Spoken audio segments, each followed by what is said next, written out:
Assalamualaikum warahmatullahi wabarakatuh, and good morning to participants of this seminar on postgraduate studies in the Faculty of Social Sciences and Humanities, UKM. I was asked to discuss about the possible challenges that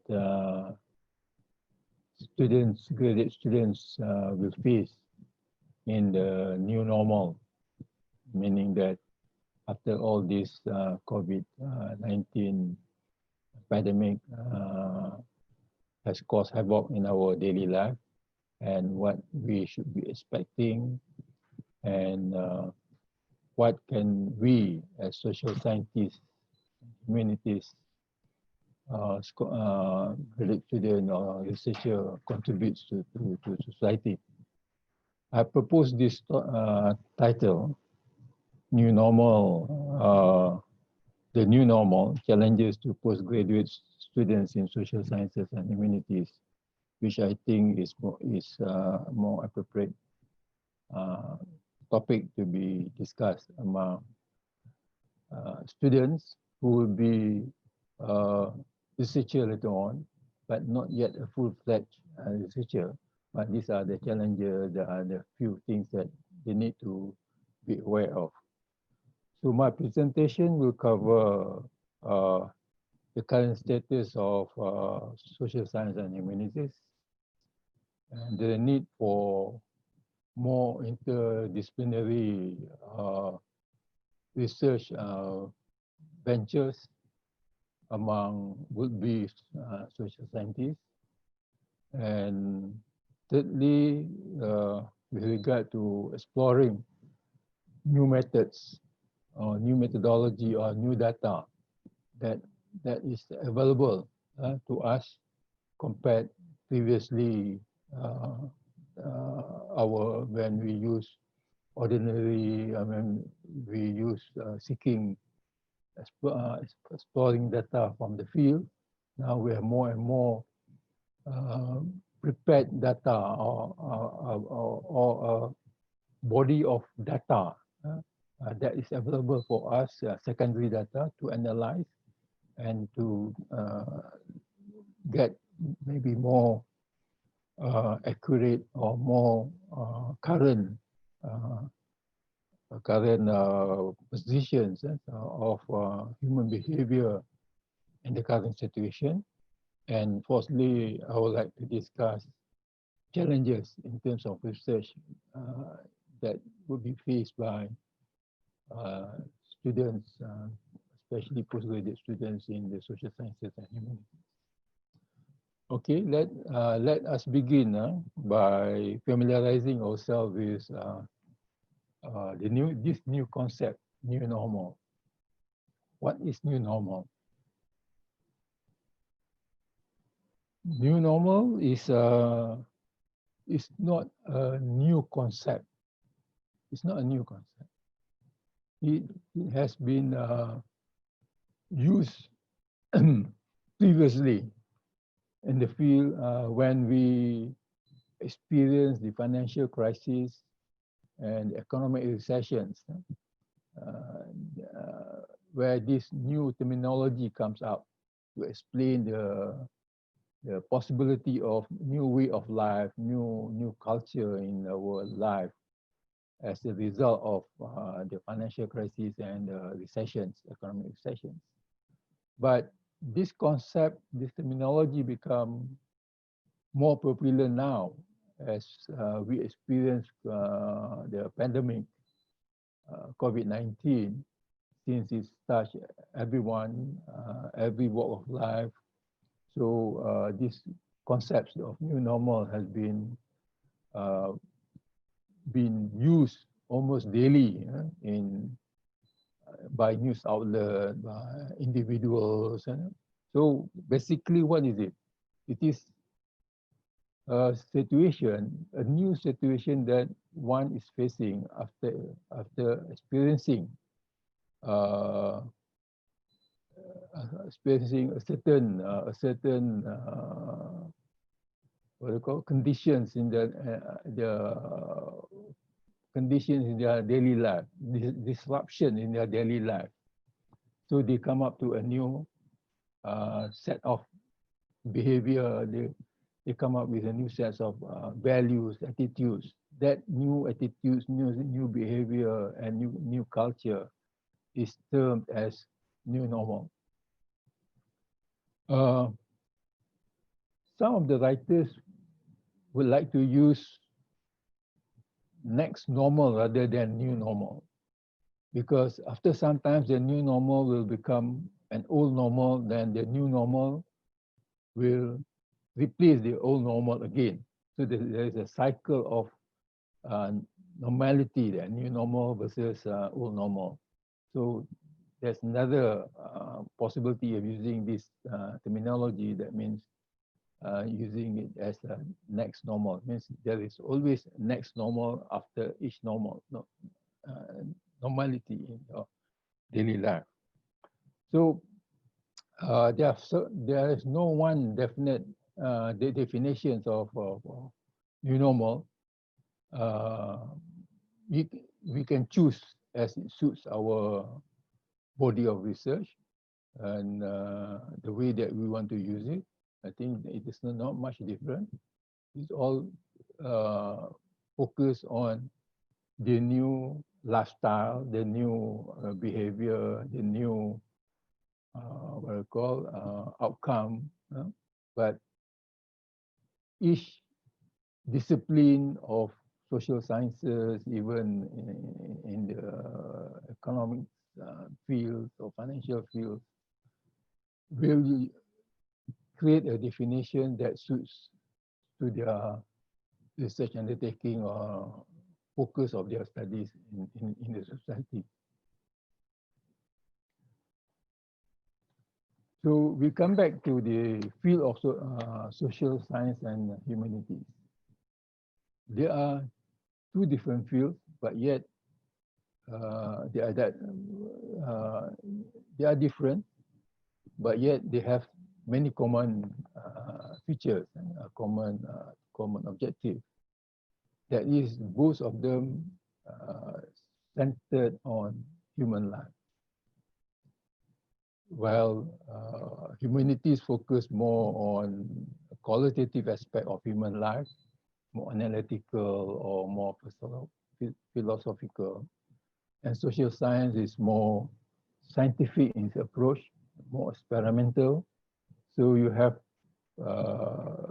more quantitative kind of work in social sciences as compared to humanities. But combine all this methodology, combine all these approaches to human life, I think it will have a phenomenal contributions to society.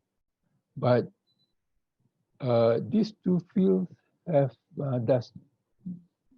some of the researchers in this field feel that this field has not been given a fair share of its contributions towards society. It's not being given enough grant compared to the sciences. It's not been prominent compared to the life, to the hard sciences. So where we stand in this current situation, whether social science is important to society as compared to the hard sciences. And as a postgraduate students, I think this is something that we should ponder on. Because graduate students, one of the initial objective is to acquire new skill and knowledge. So how does you take this opportunity while studying to acquire knowledge of humanities and social sciences and make it more important in terms of your contribution later on in society? As I said earlier, grants are less, social sciences and humanities get less grant, but compared to the hard sciences, but it is not in the amount of grant that you receive that will determine the importance of your research. It is in the contribution, it is an impact that you contribute to society. So obviously, we get less grant in terms of amount because social sciences research can be completed or can be achieved without much investment in terms of monetary values compared to sciences where they have to acquire equipments and labs and many professionals, research assistants to be involved in their research. So doesn't matter whether you get small grant or big grants, but most important thing is your contribution to society. Social sciences and humanities differ on multiple dimensions. There are different methods among social sciences and humanities. There are diverse theoretical and conceptual ideas, how they see how they view the world. And one of the critics of social sciences and humanities is they work in silo. So it is you cannot be working in your individual space or area or your major disciplines alone, because to study human life, you need a broader perspective, because human life itself is a complex issue. So you cannot solve human life problems through one-dimensional or unidimensional approach, where you from your studies major. So you have to work across discipline and come up with common goals in interdisciplinary work, so that you can achieve a better impact, a better outcome in your research.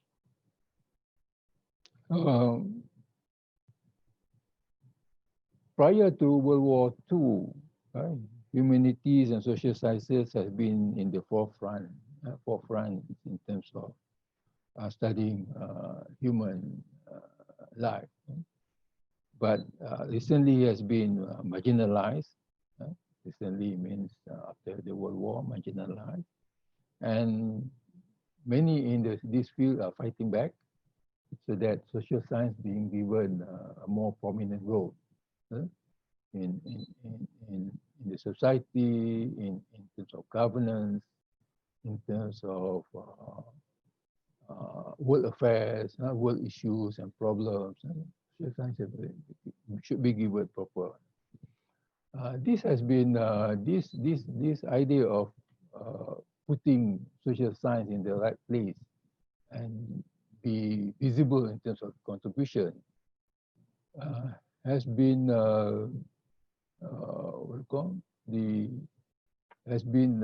taken up by the Ministry of Higher Education, where major research grant giving one of the prerequisites of major research grant has been to include a project which is associated with humanities and social sciences, so that the hard sciences, even though they have a good findings, they have discovered innovations, but in the final analysis, whether the innovation is accepted by the masses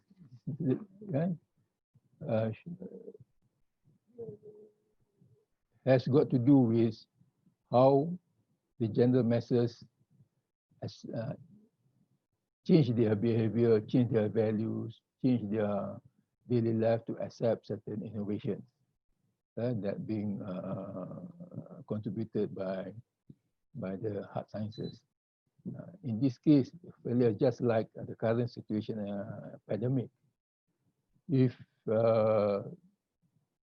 they find a new vaccine, but people are not ready to accept it, just put in the case of Malaysia, let's say, if they discover a vaccine in US or in China or in Great Britain, but for a Muslim population in Malaysia or Muslim population elsewhere, they might be hesitant to accept the vaccine because the question of whether it's halal or not will be one of the issues that will be raised by the possible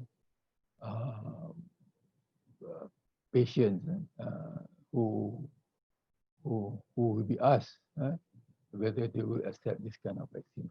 So again, the innovation by social science, by the hard sciences, will the success of it will be determined by how social sciences and humanities play a role in changing the attitudes, the values, the cultural values, religious values of a certain targeted possible recipients of that innovations. Let's move on to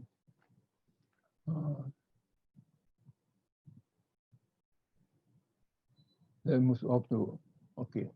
Even the chief decision intelligence engineer in Google, without hesitance, realized that social scientists are more important, and then their valuable is their contribution is valuable. He said that social scientists and humanities are better equipped than data scientists to translate the intuitions and intentions of a decision maker into concrete metrics. So again, for graduate students, you must find research area that is more meaningful, which will have a greater impact or greater contribution on society. This is where, as I mentioned earlier, that you should break the academic barrier from one discipline to another, so that you work with your colleague or you take courses in other fields that will contribute to your understanding of a certain social phenomena that you are working on. And it doesn't matter whether you are taking a master's with full thesis or you're taking master's with coursework, but in the final analysis, do you get the expertise, the skills, or the knowledge that you will be using later on in solving certain problems or certain areas, or you research in certain areas of your interest? So there's need to break the boundaries, the academic boundaries within. I think the Faculty of Social Sciences and Humanities in UKM allows you to do that. And allows you to work on interdisciplinary kind of research or interdisciplinary skills that you intend to inquire, or you will do your own mapping by taking courses from various fields, like you buy grocery in the supermarket, you go to different aisles and pick up few items and then combine all those things into an area, a knowledge that you can use later on in your research work and doing your undergraduate, doing your postgraduate studies or after your graduations. Social sciences is very important because it provides context. It provides context, not like the hard sciences.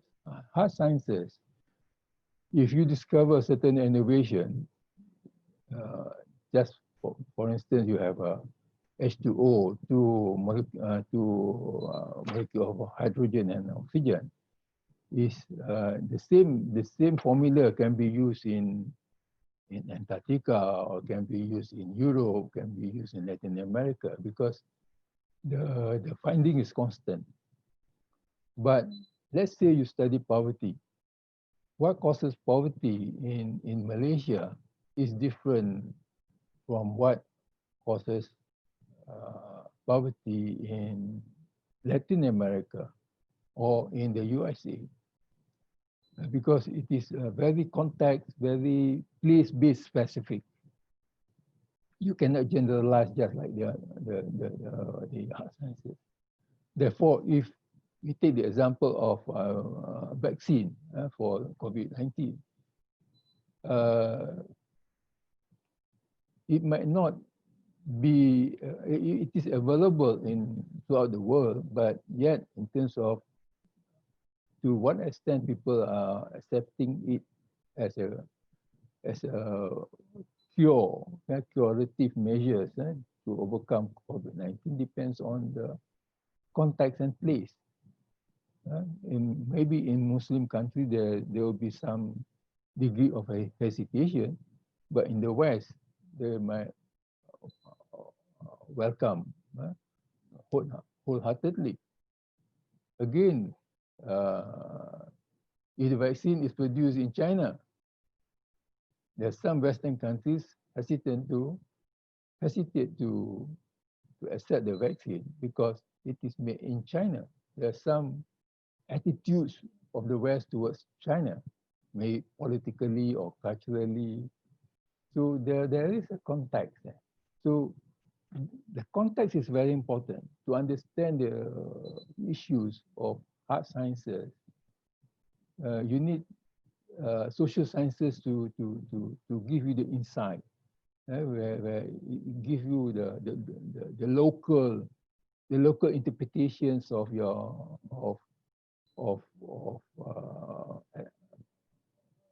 whether that the innovation has the potential to be accepted en masse throughout the society.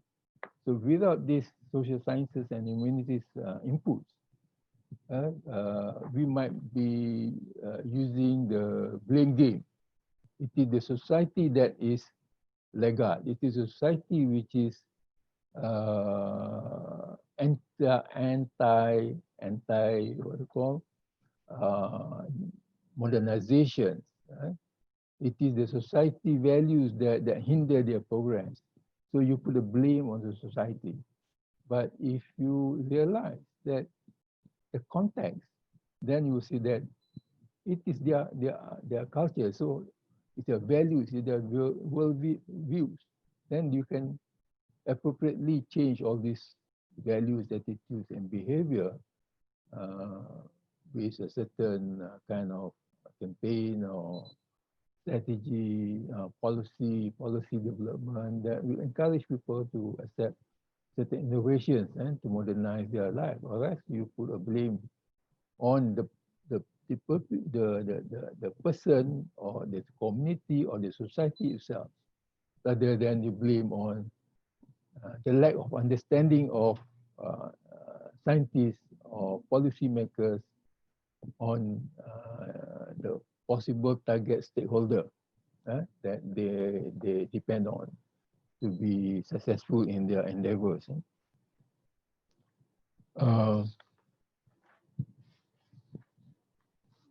Why I'm saying that social science and humanities contribute valuable inputs in terms of solving problems, social problems, be it at local or international level. This is because that the real world doesn't produce problems, doesn't produce problem in nice, simple ways, in which many social scientists are now trained to respond to. as I said earlier, the most serious challenges require more cross-border or breaking the boundaries among academic discipline in social sciences and humanities.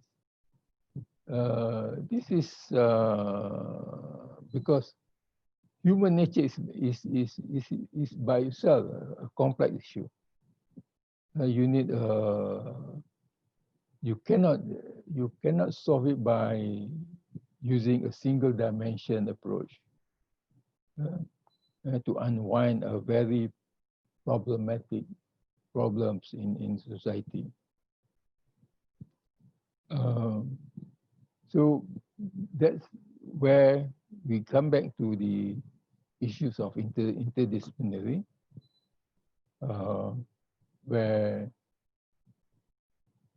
many graduate students will just want to register and come up and complete their degree in least possible time, or GOT. Well, it's good that you can finish your studies in GOT, but you must also make sure that you get the maximum knowledge that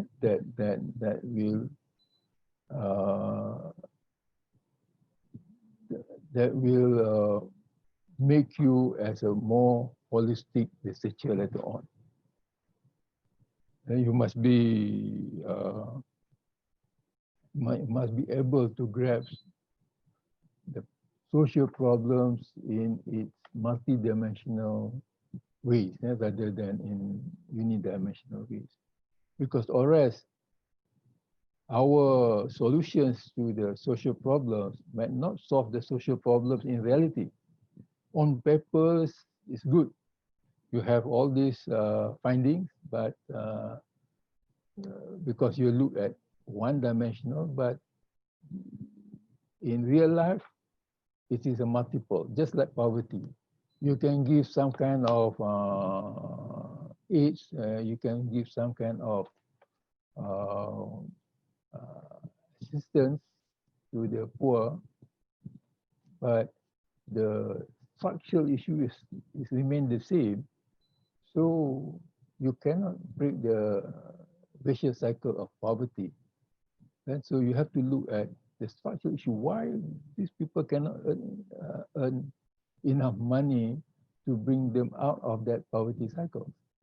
So maybe their jobs, maybe the wages, the economic factor, their education, and all their values. So you need different approach. You need psychologists to come in. You need social work people to come in. You need the economics to come in. And you need what I call the people in science, researchers in the religious field to come in, because religion being part and parcels of their daily life can contribute to their interpretations of what is a good life should be. So these are the things that you as graduate students should be thinking, rather than it's good to get GOT, but at the same time, you must also acquire sufficient knowledge that will carry you and that will make you a better social scientist later on to solve all these multi-dimensional problems in real life, rather than you get a good finding on papers with your methodology, with your data analysis, but yet it is not so useful in terms of daily life. That will bring me to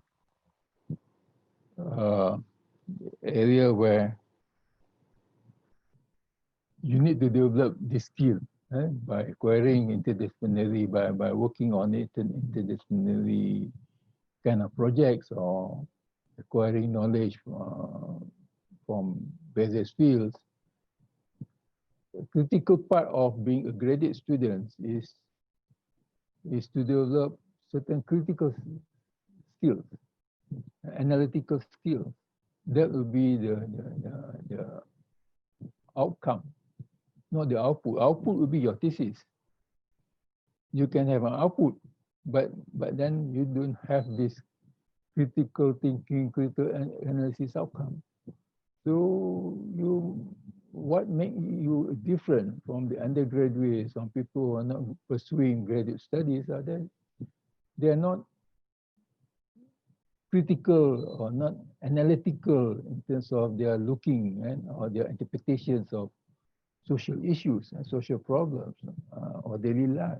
But you as a trained social scientist and in the field of in various fields of social science and humanities should be able to look things differently and deeply and critically. Right? That is the outcome that is expected. So even though you do study a topic on poverty, but then later in your working life you might be studying issues on international relations. Right? But then that critical thinking, critical analysis will give you the foundations how to look things in a better perspective. So the output will be there, your thesis will be there, but the outcome is where you can use it in the later life, right? In your daily life, in your working life. Okay. Now, yeah, this many agendas. Huh? So now more and more issues, global issues that confront us. You have international conflicts, you have issues of human rights, you have issues of psychological disorder, addiction, man-machine interactions. So issues become bigger and bigger as society becomes societal boundaries collapse due to globalization, digitalization. So issue cross border, issue become public sphere become more global. So issues become more global in that sense. So your understanding of world issues and global issues should be what do you call? You should be able to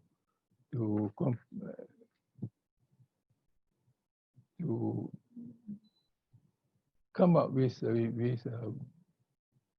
better solutions, and you should better analysis how you comprehend all these issues. And I'm not saying that you must be expert in all fields, but each individual will have their own field. But then you should be able to come up with these challenges from the perspective of social sciences and why there's conflicts. There's international conflicts because basically we are tribal. We are tribes. Tribes always have conflict with each other.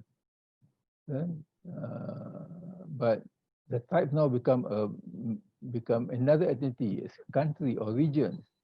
Why certain regions have conflict with why state government have conflict with federal government? Because state government become one of the tribes where it belongs to a bigger tribe. So it challenges the bigger tribes.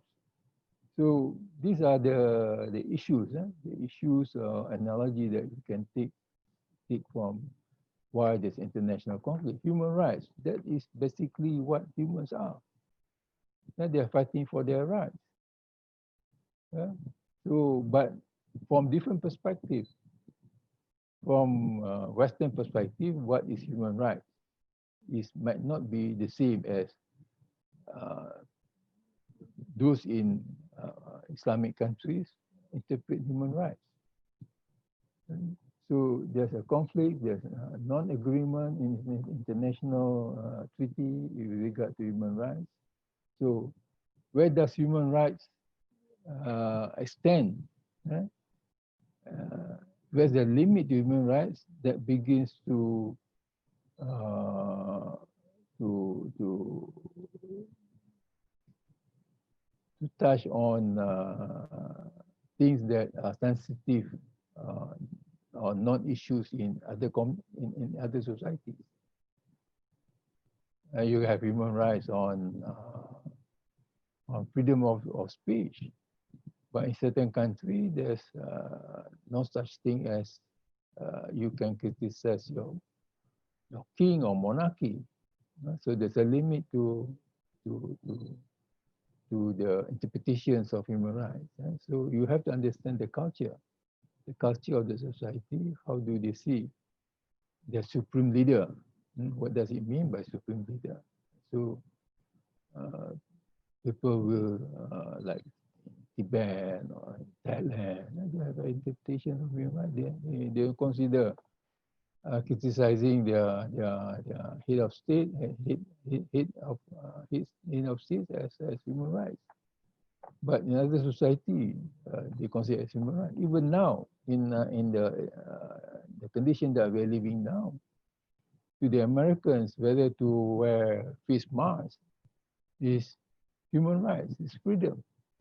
It's a choice that they have to make. The government cannot force them to wear face masks in terms of overcoming the COVID-19, the pandemic. So for us in Malaysia, we are very, what do you call, patron-client kind of relationships. We accept government instructions, we get government policies. We are the society which subscribe to acceptance of our government knows better than we don't consider that as human rights. But in the US, it's a big issue. No matter how many thousand deaths, they have about 250,000 deaths so far. But yet, that doesn't matter as long as they have a free choice to use or not to use face masks in facing this pandemic suddenly. So we have a role. We have a role as social scientists in this complex life, in this challenging world reality. But we must also work with other disciplines, not only within social sciences and humanities, but we have to cross a bigger, bigger, taller boundaries in terms of how can we work with the sciences, with the hard sciences, in terms of interpretations of our daily human problems, daily life. So will our research later on be provide solution, practical, solving the national problems? And here it comes, here we face this issue of whether we are doing research, scientific research, academic research for academic sake, or we are doing academic research, more of action research that will solve some of the problem faced in daily life. So now there's a movement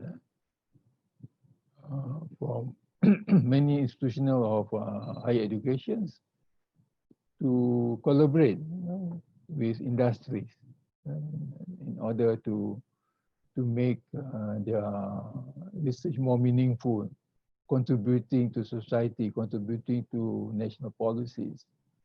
So you can have in this kind of collaborative work, you can have real life problems.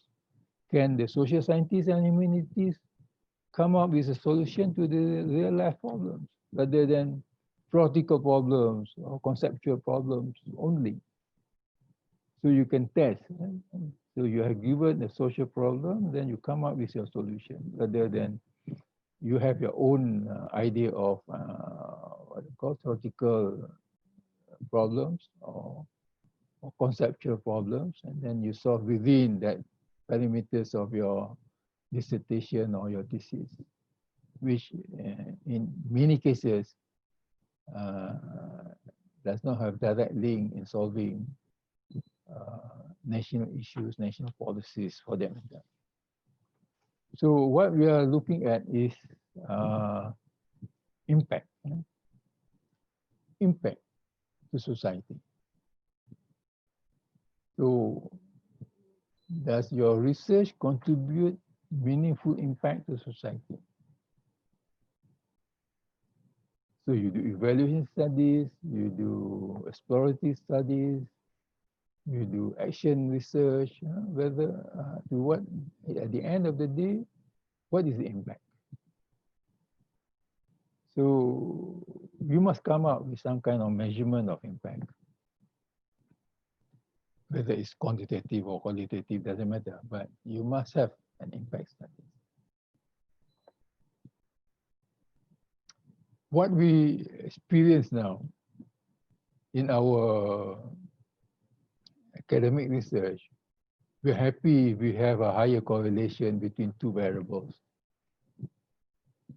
indicating that this variable contributes positively to this, to the variance of these dependent variables. Or we have causal links between certain variables and external and dependent variables. So correlation, causal link might be good statistically, but whether it is, unless you know statistically, well, but some of the conclusion that we make is compounded by other variables which are not part of your study. So it is compounded in whatever variables that you determine, and you see the higher correlation without any control for other compounding influence of other factors. So it's good. You get high correlation, high beta what do you call, values, but then to what extent is contribute to society? To what extent that will this correlation really works in the real context of society? It might not, because real life issues is, as I mentioned earlier, is more complex. So how do you measure your impact? Is it in your thesis? Yes, you can measure impact with correlation, because it is not a real life problem. You determine sampling, which normally you take a sampling frame, which is more convenient, more cheaper cost to reach them. I mean, you spend less money in terms of getting your samples, or the locality is somewhere near your place of residence or the place where around UKN, that means Klang Valley. So sampling is of your choice, but if you are given a situation, let's say a poverty issue in Kelantan, you go to Kelantan and study it and come up with what causes this poverty, and then come up with the solutions and impact you want to study, whether the intervention made by the by your study give up meaningful impact to the society. Then how do you measure that meaningful impact? So we have to come up with lots of measurements, or else it's quite difficult for policymakers to determine our usefulness, right? Because they are interested in hard numbers and figures. So this is the one of the things that you have to use. You have to think about when you do your research, or while you are a graduate student, or after your graduation later on. And then we have to have better impact, to have better analysis, there's a new way of getting data. Previously, as I said, we get data through survey. You have to go to the field and get few hundred samples, then we're not sure whether the sampling frame is right, the sampling method is appropriate, but at the end of the day, you get the sample size and you start analyzing it. But with the advancement of technology, now more and more researchers are going online. I'm not sure whether online data, online survey is, you can get a better, accurate data that compared to your face-to-face. And the limitations of online survey. There's a certain limitation where you cannot control the pace of the interview. You are not sure whether it's being influenced by some other people or two or three people when you gather together and start answering your questions. You cannot control the kind of data that comes in. But there's another body of data that is available now is the bank on data that is already secondary data that is available in the database. This what you call big data. Big data. So big data has been part of the sciences, especially those researchers in the field of information technology. They are dealing with big data. So the idea of social scientists familiarize themselves with big data is very important, because you have not 300 samples, but you might get 300,000 samples. Right? But you can see the pattern, you can see the variation, you can see the sentiment provided by this big data, so that you can plan better, because you can see the trend compared to your big but small size sample. Big means in social sciences something like statistically is more than 30 or few hundred is big. But then big data will provide you 100,000 or 300,000 kind of samples, or be even bigger than that. If you take the digital traces that people leave after on their social media, you can see millions of data, and that you can extract and start analyzing. There are sentiment analysis with regard to, let's say, this pandemic, and you can start analyzing what are their sentiments, the lockdown, how do they feel, and what kind of hardship are people experiencing through their what do you call their social media footprints. And you can trace all this, and then you can make conclusion. What kind of hardship people are facing during this pandemic? Yes, people have less money, people lost job, and people are not as normal as they are, and they are restricted by their movement, by physical distancing, and by the controlled traveling movements. So you can analyze big data working with if we are not familiar with the technique of analyzing it, we can work with data scientists. Data scientists to come up with the solutions, and they will come up with the interpretations of all those data that we found in the big body on the big data bank. Right? So mining tags is the same thing, and you can analyze Twitter, Instagram, mining your data tags, text data. So these are the possible. There are quite a number of social scientists going along this way, but it's not an en masse. It's not popular yet because many social scientists, as we know, are not really uh,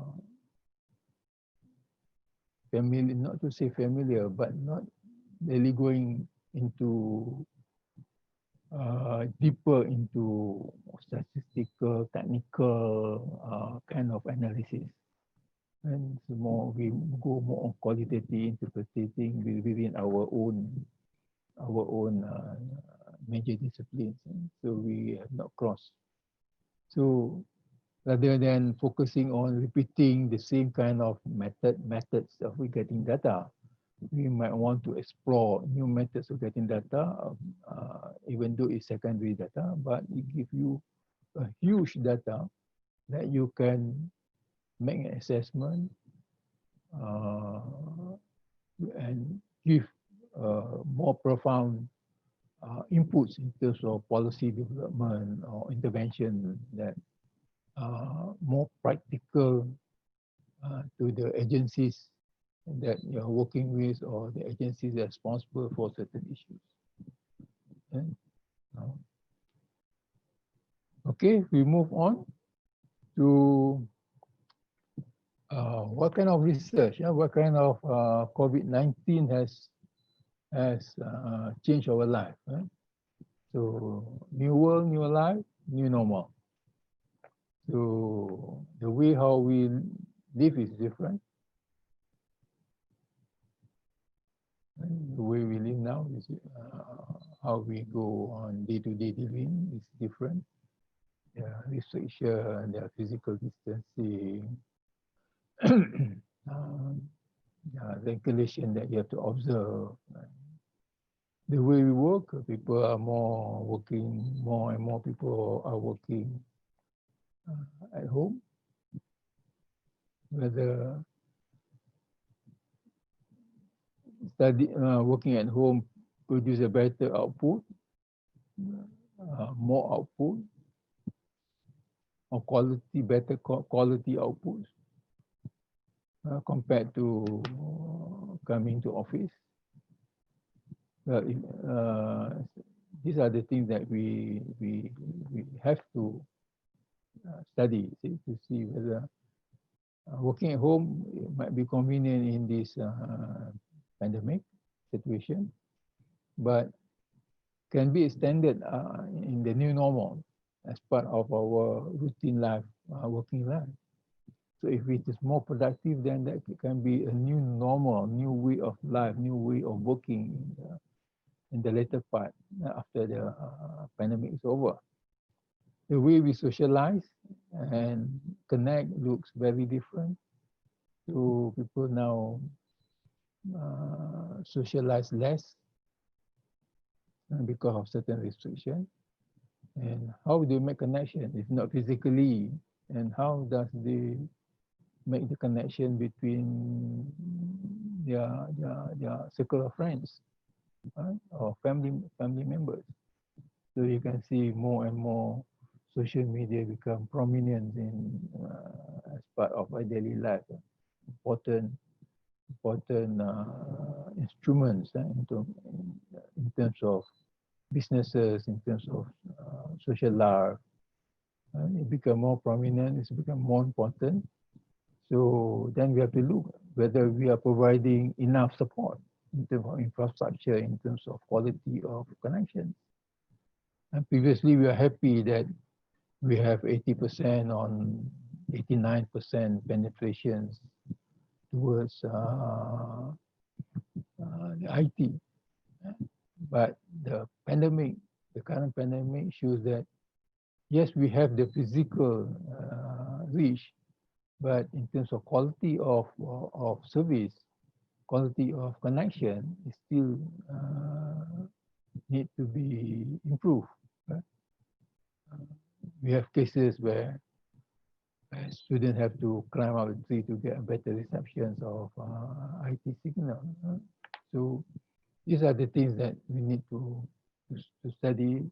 Is it sufficient to be proud as a nation to have 80% or 89% connectivity? But the quality of connectivity is so poor that it's quite difficult for people to do their business, to do their social contacts in this kind of pandemic situations, whether it helps or not. So it's high time that we do a study on that. So we move on to how does we as researcher adapt to new way of life. So pandemic have impacted all walks of life. Have changed our behavior. This lockdown have allowed people the opportunity to rethink several aspects of their life. So one of the things is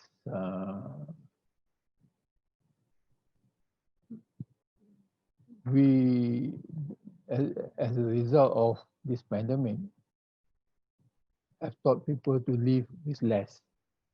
So we become the minimalists. Can we survive with the minimum?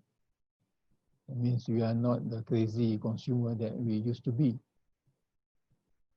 Then, we're not going to respond to any products and that is promoted by marketing agencies. So is it true? It might be true in some society, might not be true in other societies. But we do see that this online business is getting more and more popular at the expense of physical shops in the shopping mall, in the shopping complexes. That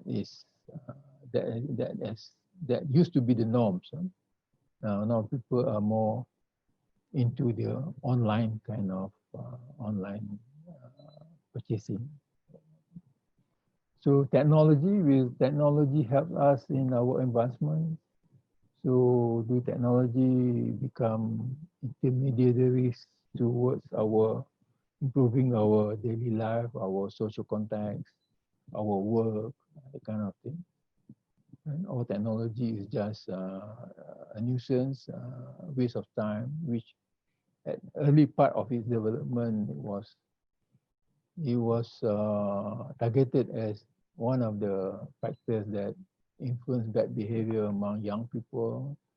It's bad for children's health, So whether now with the current issues that we are moving into the new normal, but will this technology become part and parcel of our daily life, right? That can contribute to our well-being. And in education, we are doing this pandemic issue. We are more into home learning. But does it have an impactful result among various strata of students from different strata of socioeconomic families and different strata of So we can see that not everybody have access to, even though they have access, maybe if not on their own, they can go to some other public spaces which offer services in terms of IT. But then you can see a lot of lack of skills which need to be tackled before students, school-going children can properly maximize the usage of home learning and whatever application of software available in public domain. So we are talking about more cheaper application rather than the one that being commercially available.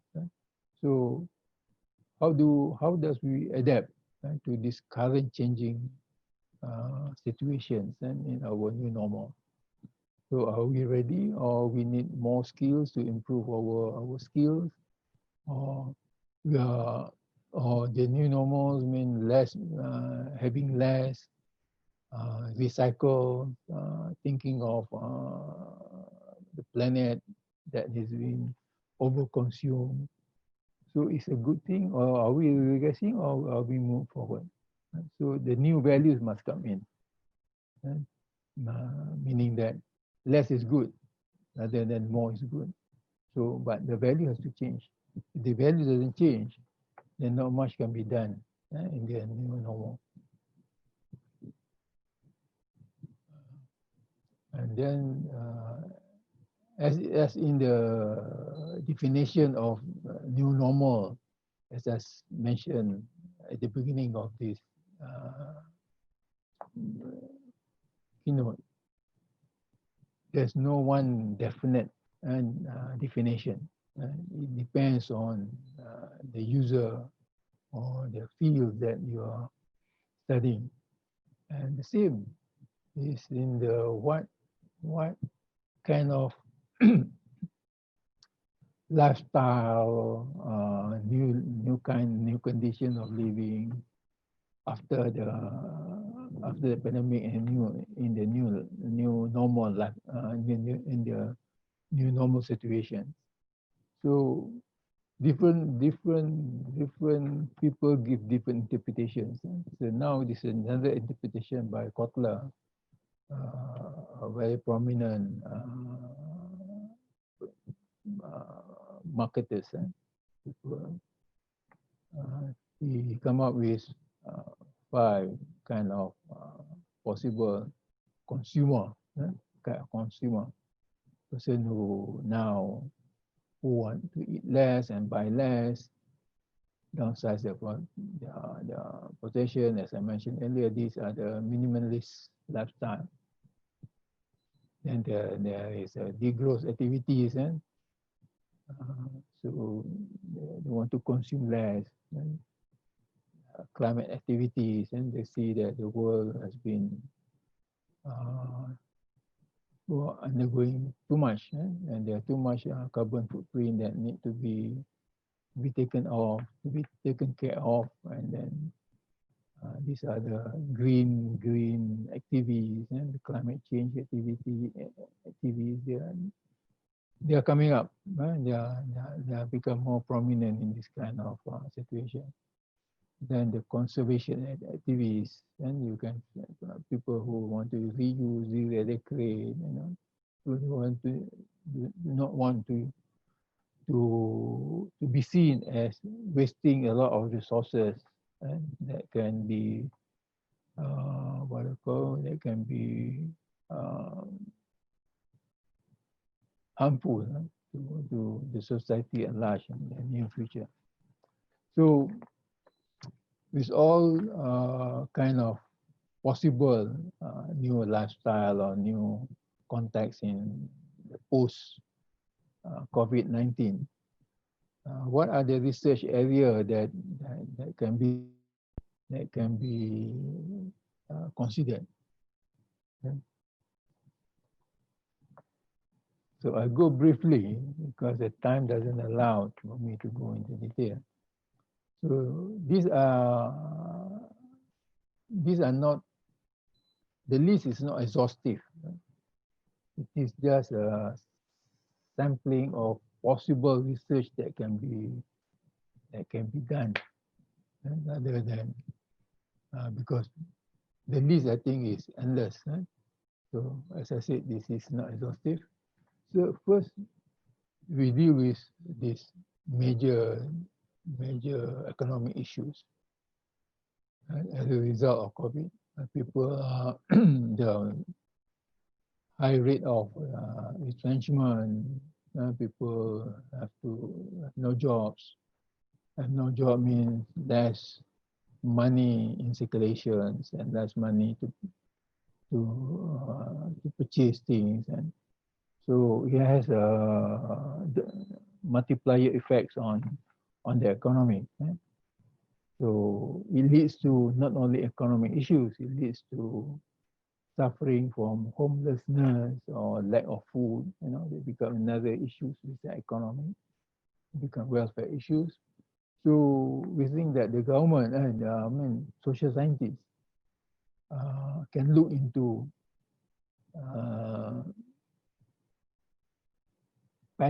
spending pattern of a household, how much is needed, in terms of supporting this group who have lost almost everything.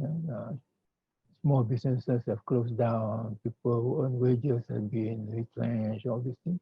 So what is the minimal? What is the more appropriate kind of appropriate amount of household income that is required to survive in this kind of new normal? So there must be a better ways, right? Like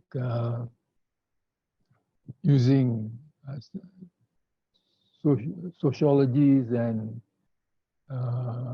geographer using the technology to map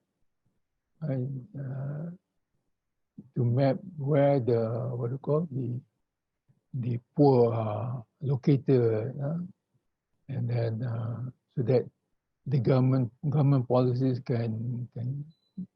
government policies with and government agencies with NGOs can come up with a better facilities for food banks, for food distribution. So unless you know the location, then you may not be serviced where is most needed. You might be giving foods, or you provide food banks in localities where it is more accessible, but not for those who really need. Meaning that those in rural areas, those in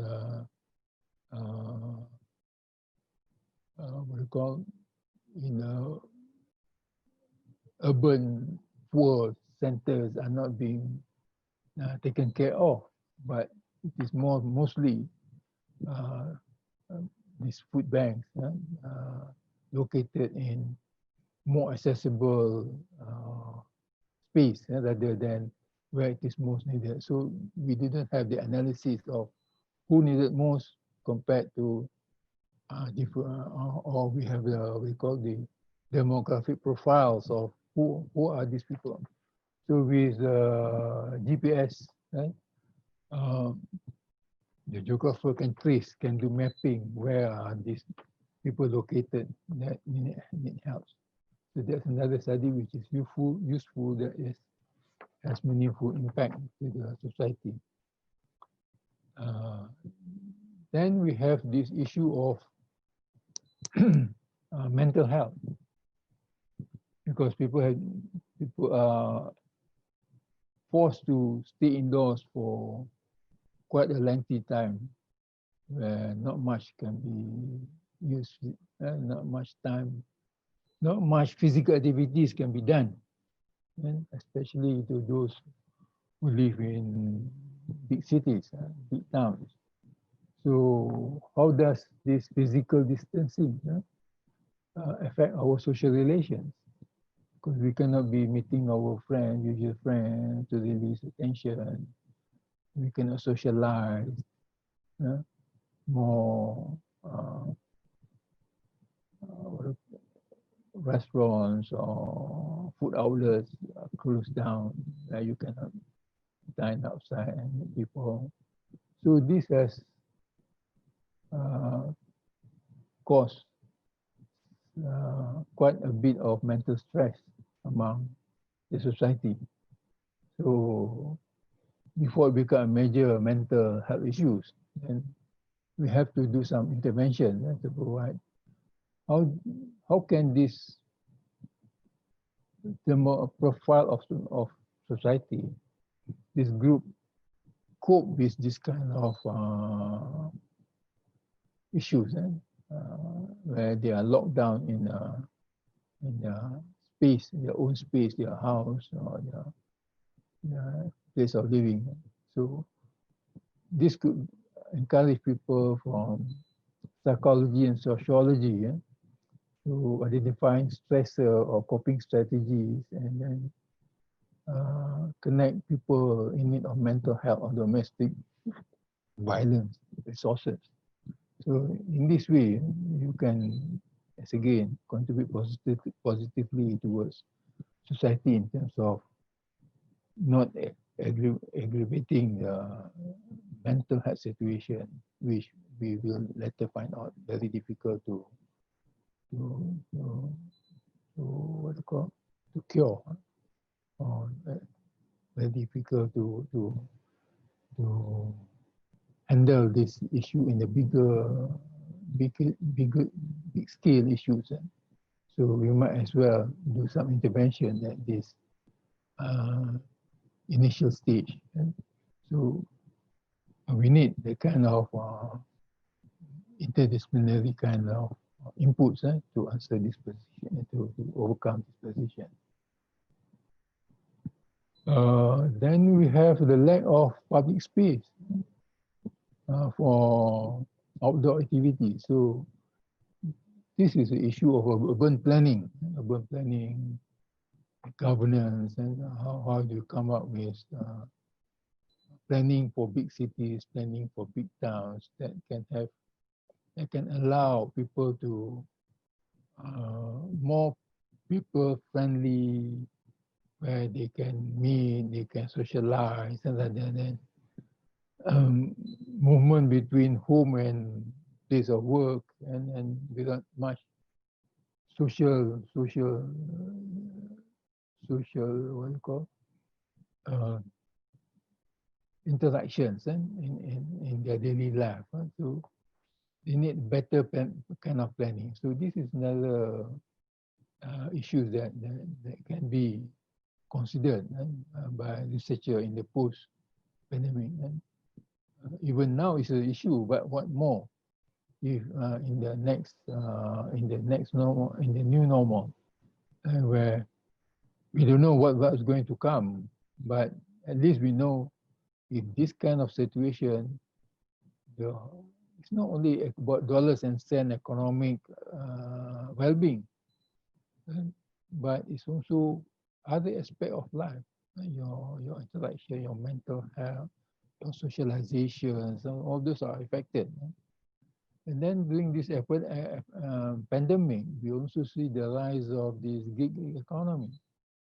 People start ordering food, which is not normal in our current situation, the old normal, but has become more familiarized and become more popular, even at stalls, small stalls. They are providing food panda or grab food services to deliver foods or goreng pisang, nasi lemak to their respective customers.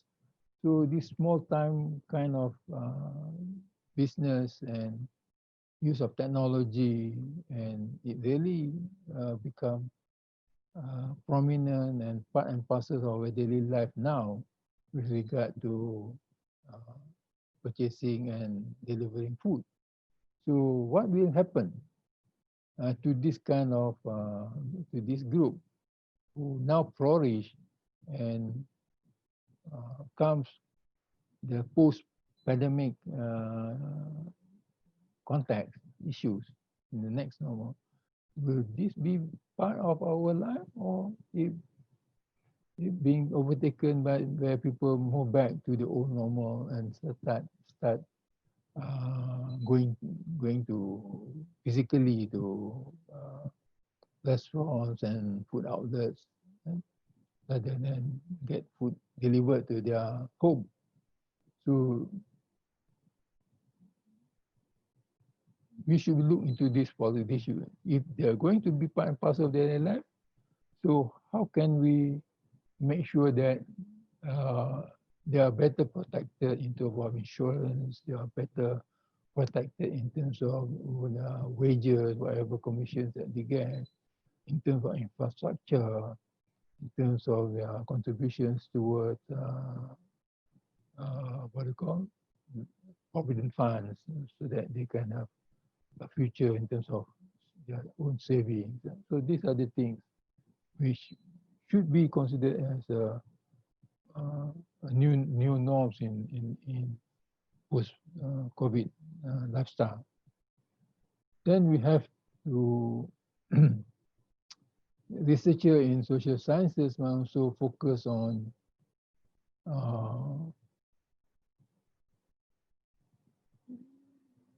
health outcome, the impact of this pandemic in the new normal.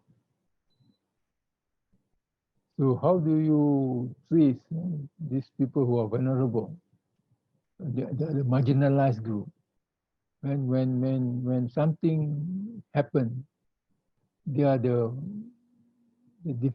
most difficult group of people to be reached, to be given help, because either they stay remotely, or they are not getting prominent attentions in terms of their issues that they are facing currently. So again, with GPS, with what we call, with more face-to-face interviews, and we can really understand their issues and then come up with a better policies. So marginalized group can be the urban poor, can be the indigenous community, can be people who live in the interior. So how does we get to them in a more rapid time to help them in terms of if they are facing crisis? So that we come up with the overall issues of overcoming the gap of inequalities among different strata of societies in our country. So we move on to issues of intimacy, intimacy and isolation. We mentioned earlier about isolation. So this is more at personal level. People feel lonely, feel guilt. So what can we do? Now people use Zoom, WhatsApp group to be connected to their family members. Just like when we experience Hari Raya, which normally doesn't matter in Malaysia whether it's Hari Raya, Chinese New Year, or Deepavali, or Hari Gawai. People go back to their villages, their hometown, to celebrate with family members, because that is the part and parcel fabric of the society in Malaysia, celebration with family. But with COVID-19, with lockdown, not many of us have that privilege for this year to be connected with the family. And now, with Christmas coming, we see that in America they encourage people not to go back to have their Thanksgiving, with their family members, with their loved ones. But yet, people, the Americans, are still arguing about their freedom. So it doesn't matter. As long as they have freedom, they can make choice. So the government cannot force them like a lockdown. But here, we are more than willing to accept government conditions and government policy restrictions. So how do you overcome this kind of, how can you overcome with more? Yes, it's good to have WhatsApp group, Zoom, but how many percentage of our population are familiar with all these tools? This tool is still, even though it's widely, most of the people own a handphone, but still it's a privileged ownership because you do not have the right skill. You might have minimum skill to use this application, but to be more comfortable, you need higher order skills that many of us doesn't have. So it's again a new skill that need to be acquired by the society to confront their loneliness and isolation as a result of this issue. So in conclusion, I would say that as students of social sciences and humanities, you shouldn't feel inferior if you are embarking on a postgraduate work in this field.